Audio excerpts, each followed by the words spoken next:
Miss Mizoram is a state-level beauty pageant in the state of Mizoram that annually selects representatives to compete in Miss India, one of the biggest national-level beauty pageants.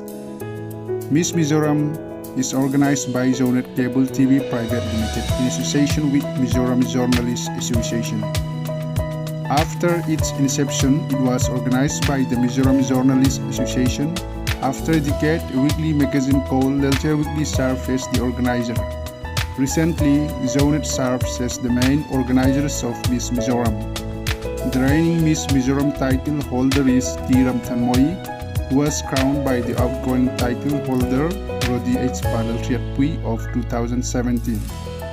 Miss Mizoram 2020 is now in the final stage. Subtitles comprising of 7 categories have already been given away to 6 contestants. Now, grand finale will be held on 14 March at Dengtrama Hall, Mualpui at 8 p.m.